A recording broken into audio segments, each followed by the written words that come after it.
بسم اللہ الرحمن الرحیم۔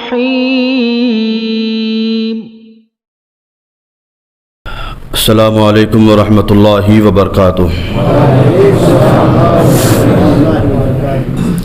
الحمد للہ رب العالمین والعاقبۃ للمتقین والصلاۃ والسلام علی اشرف الانبیاء والمرسلین وعلی آلہ واصحابہ اجمعین، اما بعد فاعوذ باللہ من الشیطان الرجیم، بسم اللہ الرحمن الرحیم۔ ان اولیاؤہ الا المتقون، صدق اللہ المولانا العظیم وبلغنا رسولہ النبی الکریم، ونحن علی ذلک لمن الشاہدین والشاکرین والحامدین والحمد للہ رب العالمین۔ ان اللہ وملائکتہ یصلون علی النبی یا ایہا الذین آمنوا صلوا علیہ وسلموا تسلیما۔ اللہم صلی علی سیدنا مولانا محمد معدن الجود والکرم وآلہ وصحبہ وبارک وسلم، صلاۃ وسلاما علیک یا رسول اللہ صلی اللہ تعالیٰ علیہ وسلم۔ آج ہم اور آپ نماز جمعہ ادا کرنے کے لیے اس مسجد میں حاضر آئے۔ رب قدیر ہماری حاضری کو قبول فرمائے، جمعہ کی برکتوں سے مالا مال فرمائے۔ ہم جو عبادت کر اللہ اپنے حبیب صلی اللہ تعالیٰ علیہ وسلم کے صدقے میں ہماری عبادتوں کو قبول فرمائے۔ جمعہ کے صدقے میں پروردگار عالم ہم تمام مسلمان کی جان، مال، عزت، آبرو، دکان، مکان کی حفاظت فرمائے۔ شریعت مطہرہ پر صحیح معنوں میں چلنے کے اللہ ہم سب کو توفیق عطا فرمائے۔ کورونا وائرس جیسی بیماری سے رب تبارک و تعالی ہم تمام مسلمان کی حفاظت فرمائے۔ سارے بیماروں کو شفاء کاملہ عاجلہ عطا فرمائے۔ مسلک اعلیٰ حضرت پر اللہ تعالی ہم تمام مسلمان کو استقامت عطا فرمائے۔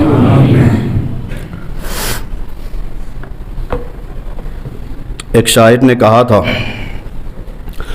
رب نے بنایا ہے کچھ ایسا رتبہ غوث اعظم کا۔ رب نے بنایا ہے کچھ ایسا رتبہ غوث اعظم کا، جن و بشر کے لب پر ہے خطبہ غوث اعظم کا۔ جن و بشر کے لب پر ہے خطبہ غوث اعظم کا، اور جتنے ولی آئے سب اہل شان ہے مگر، جتنے ولی آئے سب اہل شان ہے مگر، سب ولیوں کی گردن پر ہے قدم غوث اعظم کا۔ سب ولیوں کی گردن پر ہے تلوہ غوث اعظم کا، اور ان کی جنت، ان کی حکومت، رب ان کا تو سب ان کا۔ ان کی جنت، ان کی حکومت، رب ان کا تو سب ان کا، کھاتا ہے یہ سارا زمانہ صدقہ غوث اعظم کا۔ کھاتا ہے یہ سارا زمانہ صدقہ غوث اعظم کا، اور کرتے ہیں فریاد رسائی اپنی تربت انور سے۔ کرتے ہیں فریاد رسائی اپنی تربت انور سے، دنیا نے جس کونے سے پکارا غوث اعظم کا۔ دنیا نے جس کونے سے پکارا غوث اعظم کا، اور قبر میں گر پوچھیں گے فرشتے کیا تیری پہچان بتا۔ قبر میں گر پوچھیں گے فرشتے کیا ہے تیری پہچان بتا، کہہ دوں گا لایا ہوں دیکھو شجرہ غوث اعظم کا۔ کہہ دوں گا لایا ہوں دیکھو شجرہ غوث اعظم کا، اور درد و علم مٹتے ہیں فوراً دل کی کلی کھل جاتی ہے۔ درد و علم مٹتے ہیں فوراً دل کی کلی کھل جاتی ہے، خلد بری کی ایک کیاری ہے روزہ غوث اعظم کا۔ اور فرماتے ہیں نسبت ہو جس کو اس در سے کیوں وہ ڈرے گلزار بھلا۔ نسبت ہو جس کو اس در سے کیوں ڈرے وہ دوسروں سے بھلا، چیر کے رکھ دیتا ہے شیر ببر کتا غوث اعظم کا۔ چیر کے رکھ دیتا ہے شیر ببر کو کتا غوث اعظم کا۔ آج کل ایک سوال اٹھایا جاتا ہے، کیا دنیا میں لوگوں پر جتنی مصیبتیں آتی ہیں ان مصیبتوں سے چھٹکارا حاصل کرنے کے لیے بندوں کے لیے اللہ کافی نہیں؟ انسان پریشان زدہ ہو، مصیبت زدہ ہو، غموں سے نڈال ہو، ایسے انسان کو مصیبت سے بچنے کے لیے کیا اللہ کا سہارا کافی نہیں؟ کافی ہے۔ لیکن کچھ لوگوں کا اعتراض یہ بات کہہ کر دوسری جانب ہے، جب اللہ کافی ہے تو پھر غوث پاک کے کو کیوں بلاتے ہو؟ غریب نواز کو آواز کیوں دیتے ہو؟ شاہ عالم کے پاس کیوں جاتے ہو؟ قطب عالم کے پاس کیوں جاتے ہو؟ جب اللہ کافی ہے تو ان ولیوں کے پاس کیوں جاتے ہو؟ آج مجھے یہی بتانا ہے کہ ہم ان ولیوں کے پاس کیوں جاتے ہیں۔ اللہ قرآن میں ارشاد فرماتا ہے الاخلاء یومئذ بعضهم لبعض عدو۔ سبحان اللہ۔ دنیا کی پریشانی تو کم ہے، دنیا کی پریشانیاں، دنیا کی تکلیفیں کم ہے، کس سے؟ قیامت کی تکلیف سے۔ قیامت کی مصیبت کے سامنے دنیا کی مصیبت کوئی حیثیت نہیں رکھتی۔ قیامت کے بارے میں رب فرماتا ہے الاخلاء یومئذ بعضهم لبعض عدو۔ رب فرماتا ہے قیامت کے دن گہرے سے گہرا دوست، الاخلاء یا الاخلاء خلیل کی جمع ہے، اور خلیل اسے کہا جاتا ہے جو گہرے سے گہرا دوست ہو۔ ایک تو ہوتا ہے دوست اور ایک ہوتا ہے گہرا دوست، مضبوط والا پکا دوست۔ جو مضبوط دوست ہوتا ہے، جو پکا دوست ہوتا ہے، اسے عربی میں خلیل کہا جاتا ہے۔ اور خلیل کون ہوتا ہے؟ اللہ نے بھی خلیل بنایا ہے۔ کس کو بنایا ہے؟ حضرت ابراہیم علیہ السلام کو۔ کون ہے خلیل؟ کہ جب یار کی باری آئے، یار کہہ دے کہ قربانی کرو تو خلیل اپنے بیٹے کو بھی ذبح کر دیتا، یہ خلیل ہوتا ہے۔ اور جب اپنے بیٹے کو حضرت ابراہیم علیہ السلام نے ذبح کیا، خلیل بنایا تھا رب نے۔ جب بیٹے کو ذبح کیا، نار نمرود میں حضرت ابراہیم تھے تو اللہ نے اس آگ کو بھی گلزار بنا دیا تھا۔ یہ خلیل کی شان ہے۔ تو خلیل کہا جاتا ہے گہرے سے گہرا دوست۔ اب رب فرماتا ہے قیامت کے دن گہرے سے گہرا دوست بھی دشمن بن جائے گا۔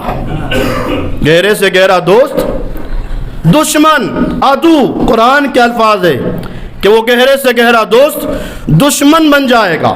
کوئی پکا دوست، کوئی مضبوط دوست قیامت میں کوئی کام نہیں آئے گا۔ سب نفسی نفسی کا عالم، پریشانی کے عالم میں ہوں گے۔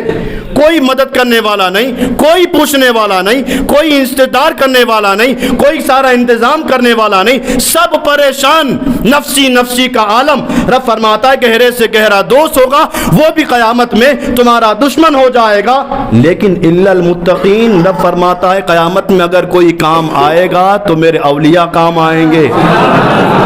الا المتقین الاخلاء یومئذ بعضهم لبعض عدو الا المتقین، قیامت میں گہرے سے گہرا دوست دشمن بن جائے گا۔ ہاں اگر وہاں کوئی کام آئے گا تو متقی اور پرہیزگار کام آئیں گے، اللہ کے ولی کام آئیں گے، نیک لوگ کام آئیں گے، اللہ سے ڈرنے والے کام آئیں گے۔ مالک اب یہ بتا، جب متقی کام آئیں گے تو یہ متقی ہے کون؟ ہم ملا کی نہیں اللہ کی بات مانیں گے۔ یہ ملا چاہے کچھ بھی کہہ دے، ہم ملا کی نہیں اللہ کی بات مانیں گے، اللہ کی مانیں گے، اللہ کے رسول کی بات مانیں گے۔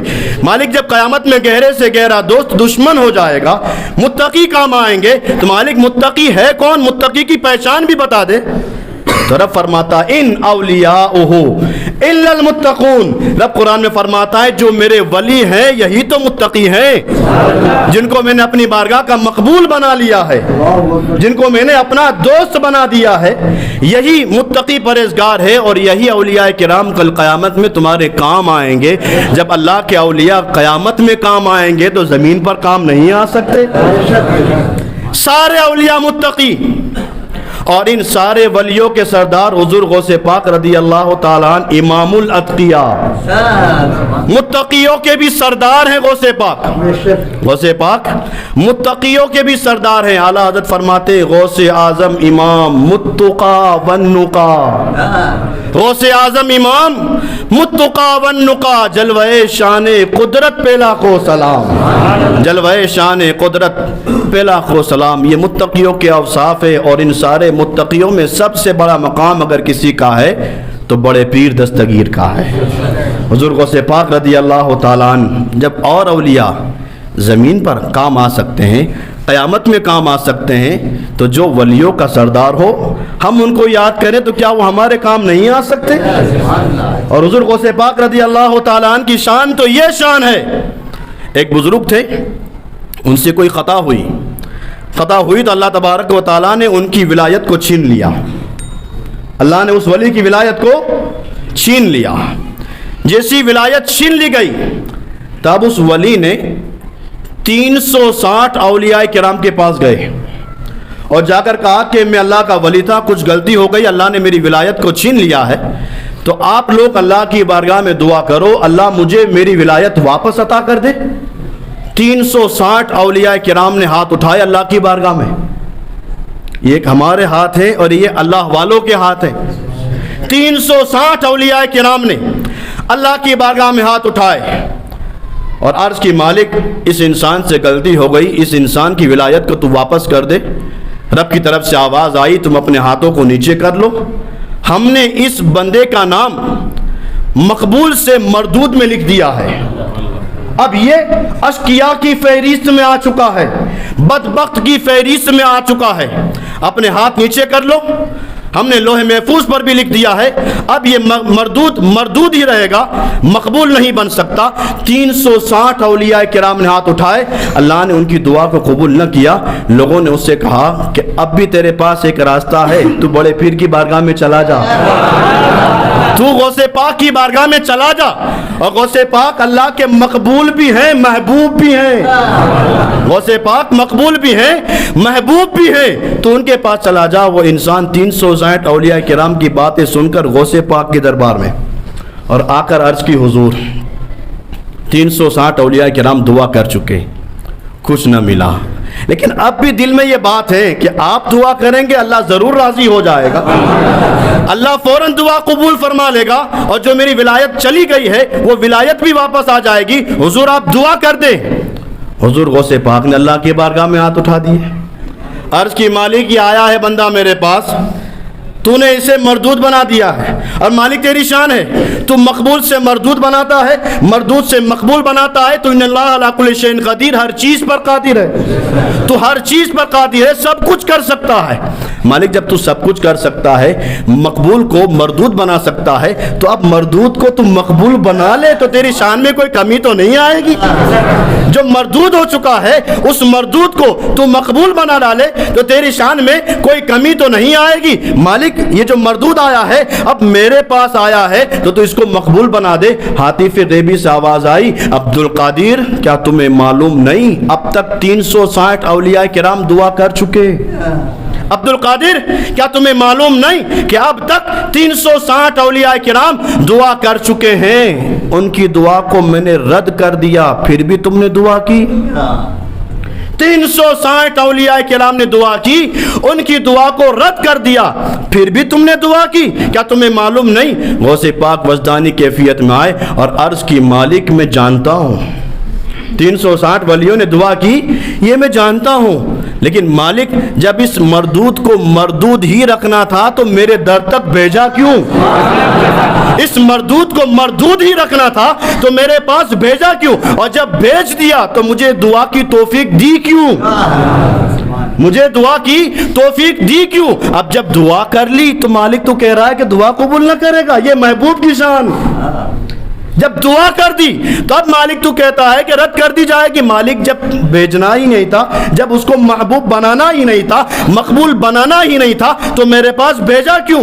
اور جب بھیج دیا تو پھر مجھے دعا کی توفیق کیوں دی؟ مالک جو کچھ ہے وہ تیرے ہی تو وسیلے سے، تیرے ہی نام سے تو ہے، تیرے ہی وجہ سے سب کچھ ہے. مالک تو ہر چیز پر قادر ہے. جب دعا کی توفیق دی ہے، جب اس کو میرے پاس بھیجا ہے، اب میں نے دعا کی ہے.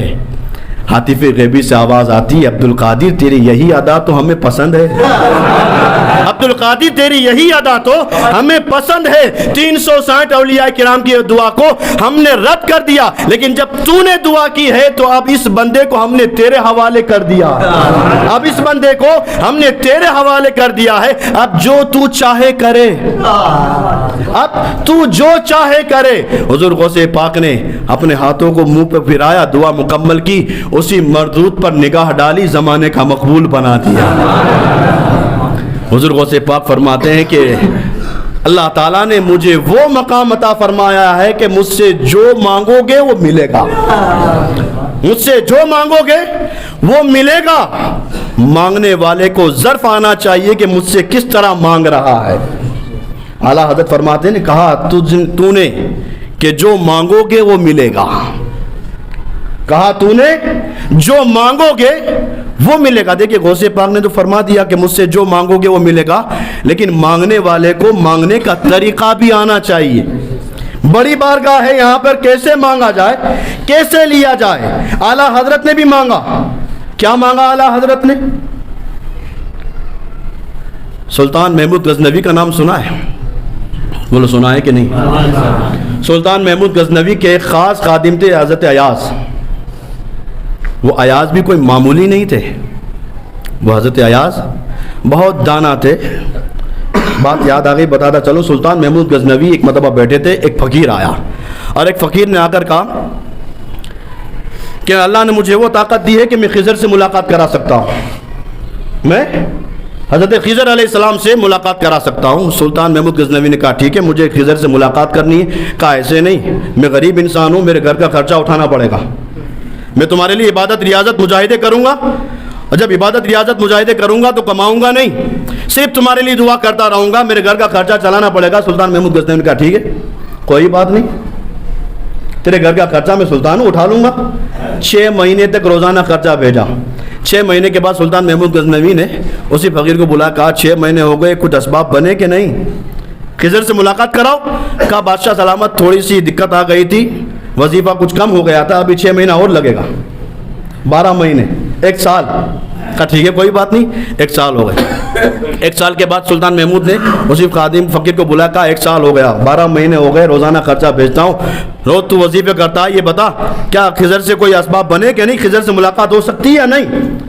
تب 12 مہینے کے بعد، 1 سال کے بعد وہ غریب انسان ہاتھ باندھ کر کہتا ہے حضور میں کہاں، حضرت خضر کہاں، میں کہاں اور حضرت خضر کہاں؟ حضرت خضر سے ملاقات کی کوئی بات نہیں، یہ تو بس میرے پاس پیسے نہیں تھے تو میں نے ایک چال چلی تھی، میرے پاس گھر چلانے کا خرچہ نہیں تھا تو میں نے تو صرف ایک چال چلی تھی، اور بادشاہ سلامت معاف کیجیے گا اسی چال میں آپ پھنس گئے۔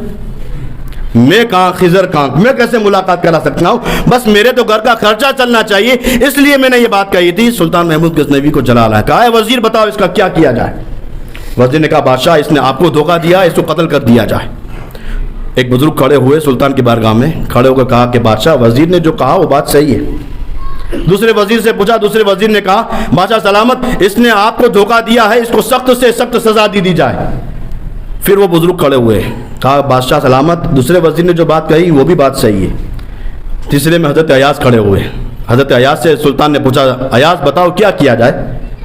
تو ایاز نے کھڑے ہو کر کہا بادشاہ آپ کے خرچے سے اگر کسی غریب کا بھلا ہوتا ہے تو آپ کی شان سلطنت میں کوئی کمی تو نہیں آئی ہے، معاف کر دیجئے، آپ معاف کر دیجئے۔ سلطان نے جیسے ہی سنا تو وہ بزرگ پھر کھڑے ہوئے، اور کھڑے ہونے کے بعد کہا سلطان یہ سید صاحب جو کہہ رہے ہیں وہ بھی صحیح ہے، سید ایاز نے جو کہا وہ بھی صحیح ہے۔ تو بادشاہ نے اسی بزرگ سے پوچھا کہ پہلے نے قتل کرنے کی بات کی وزیر نے تو بھی صحیح کہا، دوسرے نے سخت سے سخت سزا دینے کی بات کہی تو بھی تم نے سخت صحیح کہا، اور ایاز نے معاف کرنے کی بات کر دی تو بھی تم نے صحیح کہا، اور ایاز کو تم نے سید کہہ کر پکارا، بزرگ ایاز کو تم نے سید کہہ کر پکارا۔ اب سلطان نے ایاز کو اپنے قریب کیا، قریب بلانے کے بعد کہا ایاز آج تک تو نے مجھے بتایا نہیں کہ تو سید ہے، تو رسول پاک کے خاندان سے سید ہے، تو نے آج تک مجھے بتایا نہیں۔ اب حضرت ایاز نے ہاتھ باندھ کر کہا حضور بادشاہ سلامت اس بزرگ نے میرا راز کھولا ہے تو میں بھی راز کھولوں، اس بزرگ نے، میں سید ہوں، میں نے اب تک چھپا کے رکھا تھا، کسی کو نہیں بتایا تھا، تو اس بزرگ نے جب بڑے دربار میں میرے سید ہونے کا اعلان کر دیا ہے، میرا راز کھول دیا ہے، تو اب میں بھی راز کھول دوں۔ کہاں کھول دو؟ ایاز نے کھڑے ہو کر کہا حضور اگر میں سید ہوں، تینوں مرتبہ جو بزرگ کھڑے ہو کر جواب دے رہے تھے کوئی اور نہیں حضرت خضر ہی تھے، یہ ایاز اور سلطان محمود غزنوی ہیں۔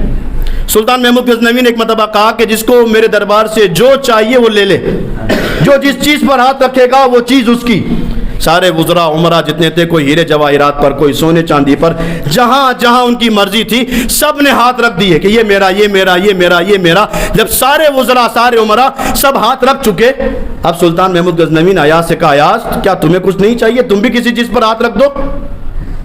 تو حضرت ایاز نے عرض کی، حضور میں جس چیز پر ہاتھ رکھوں وہ چیز میری کہاں؟ ہاں، جس چیز پر تم ہاتھ رکھو وہ چیز تمہاری ہو جائے گی۔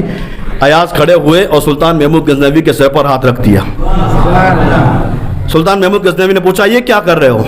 حضرت ایاز نے عرض کی، حضور جن کو سونا چاہیے تھا انہوں نے سونے پر ہاتھ رکھا، جنہیں ہیرے جواہرات چاہیے تھے انہوں نے ہیرے جواہرات پر ہاتھ رکھے۔ یہ چیزیں آج ہے، کل چلی جائے گی، میں نے آپ کے سر پر ہاتھ رکھا ہے، مجھے جب جب ضرورت پڑے گی آپ میرے ساتھ رہو گے۔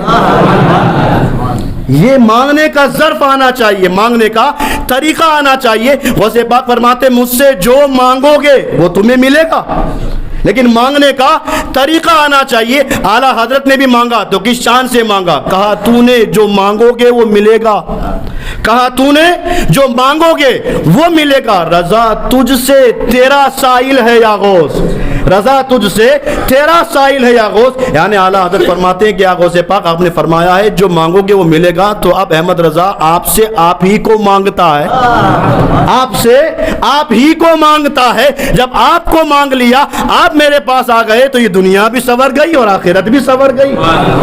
حضور غوث پاک رضی اللہ تعالیٰ عنہ کو اللہ تعالیٰ نے وہ شان عطا فرمائی کہ وقت کے ابدال بھی، غوث کی شان ہی یہی ہوتی ہے کہ غوث کے نیچے جتنے القاب ہوتے ہیں، جتنی فضیلتیں ہوتی ہیں، اوتاد ہوتے ہیں، ابدال ہوتے ہیں، نجبا ہوتے ہیں، نقبا ہوتے ہیں، یہ ولیوں کی کیٹیگری ہے، اور یہ سارے ولی اپنے اپنے مقام پر ہوتے ہیں۔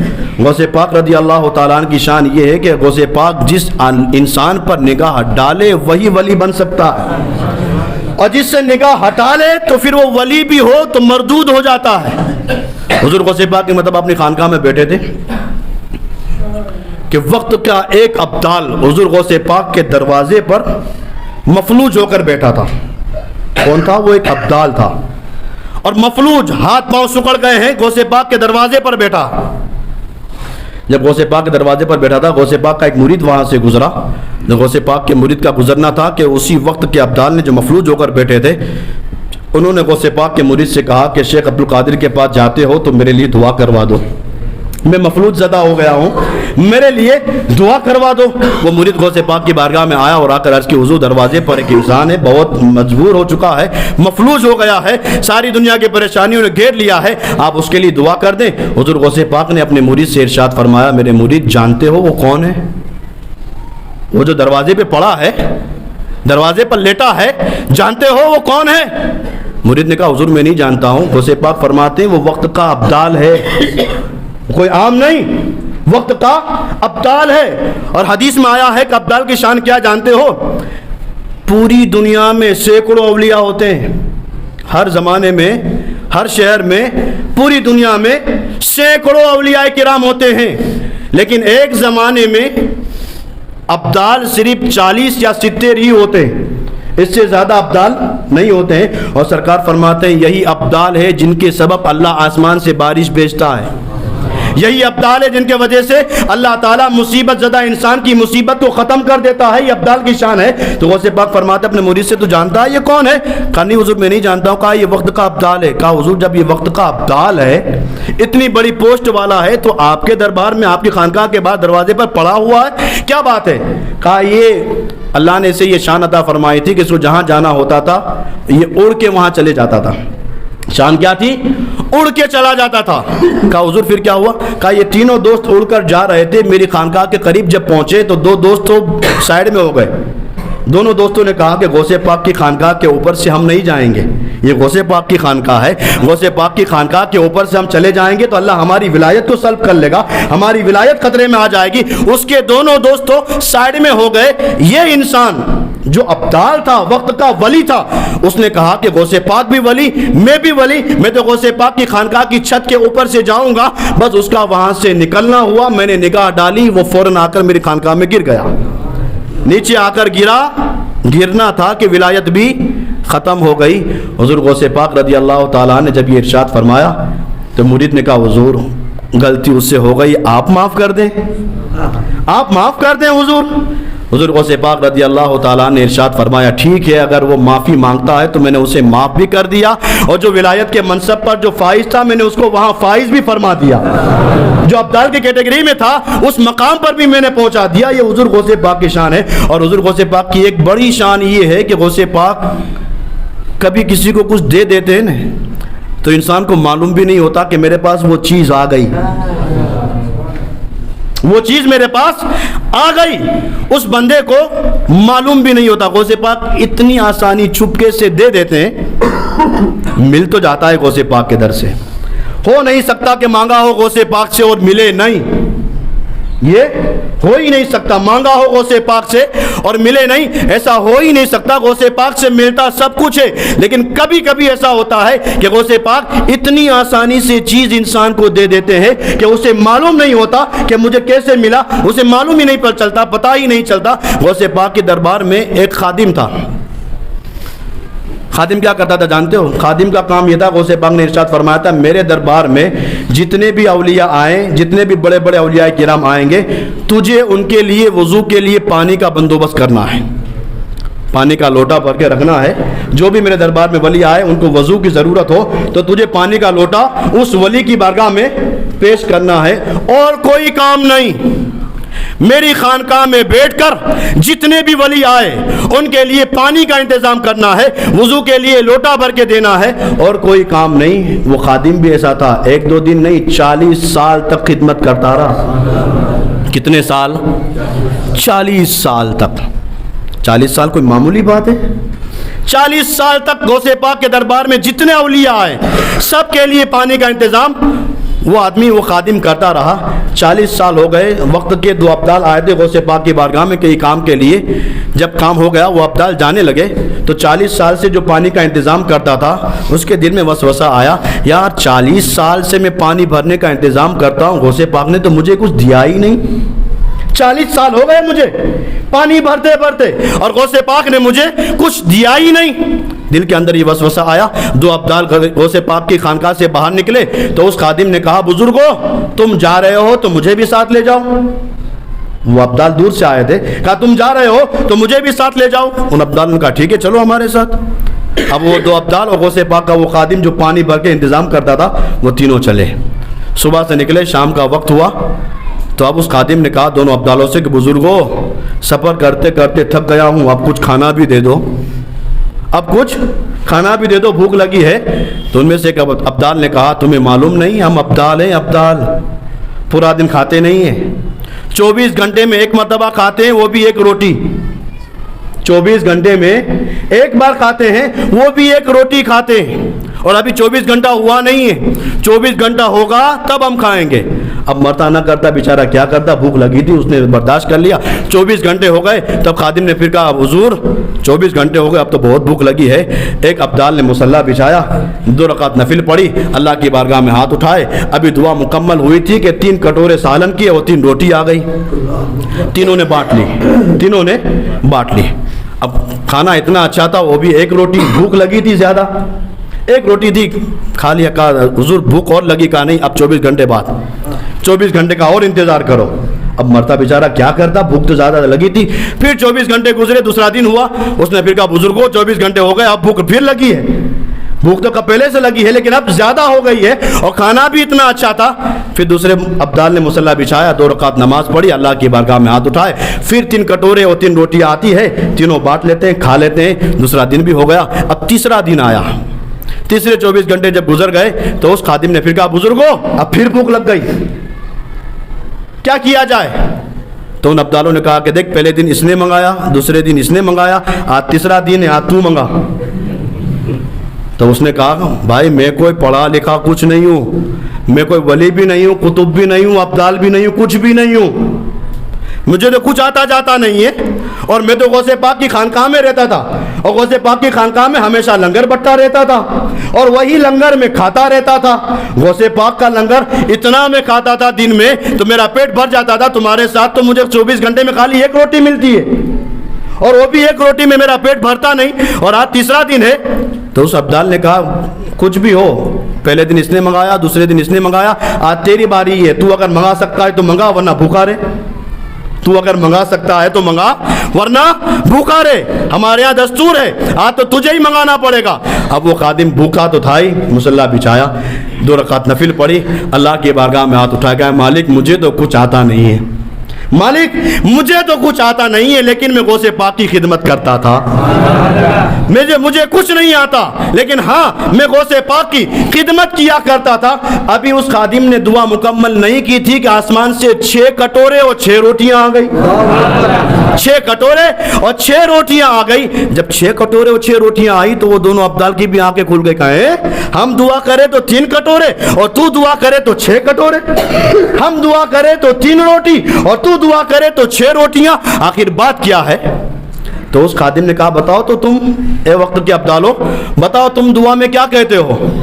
تو ان دونوں ابدالوں نے کہا کہ ہم کو جب بھی کسی چیز کی ضرورت ہوتی ہے، ہمیں اللہ سے کوئی دعا قبول کرانی ہوتی ہے، کسی چیز کی حاجت ہوتی ہے، تو ہم 2 رکعت پڑھتے ہیں اور 2 رکعت پڑھنے کے بعد اللہ کی بارگاہ میں ہاتھ اٹھاتے ہیں اور عرض کرتے ہیں اللہ غوث پاک کی خانقاہ کے باہر ایک خادم جو ولیوں کے لیے پانی کا انتظام کرتا ہے، اس خادم کے وسیلے سے تیری بارگاہ میں ہم دعا کرتے ہیں، غوث پاک کے اس خادم کے صدقے میں تو ہماری دعا کو قبول کر لے۔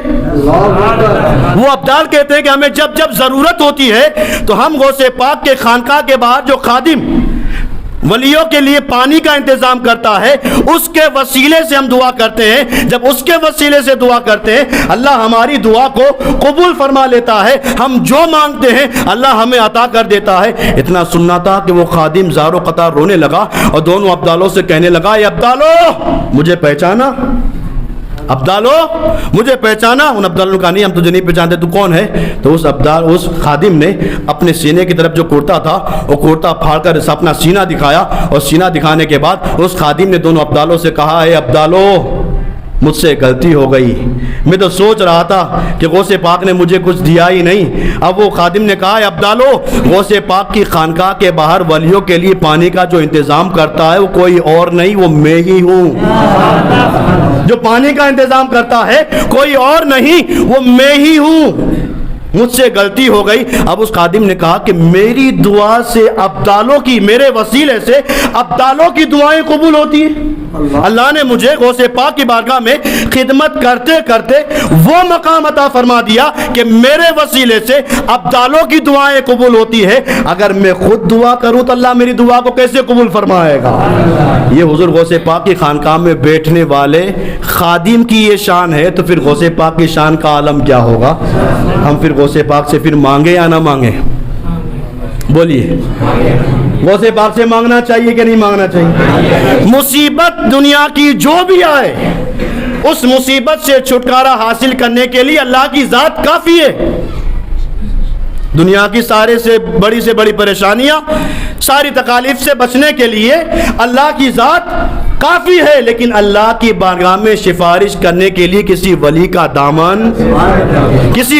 دامن چاہیے، اور جب کسی ولی کا دامن ہمارے ہاتھ میں ہوگا اللہ اللہ کرنے سے اللہ نہ ملے گا، یہ اللہ والے ہیں جو اللہ سے ملا دیتے ہیں۔ حضور غوث پاک رضی اللہ تعالیٰ عنہ کے ہم چاہنے والے ہیں، اللہ ہماری پریشانیاں ختم کرنے کے لیے کافی ہے، لیکن ہم غوث پاک غریب نواز شاہ عالم قطب عالم کے وسیلے سے دعا مانگتے ہیں تو اللہ ان بزرگوں کے وسیلے سے ہماری ساری دعاؤں کو اپنی بارگاہ میں قبول فرما لیتا ہے۔ اللہ تعالی ہماری حاضری کو قبول فرمائے۔ وآخر دعوانا ان الحمدللہ رب العالمین۔ السلام علیکم۔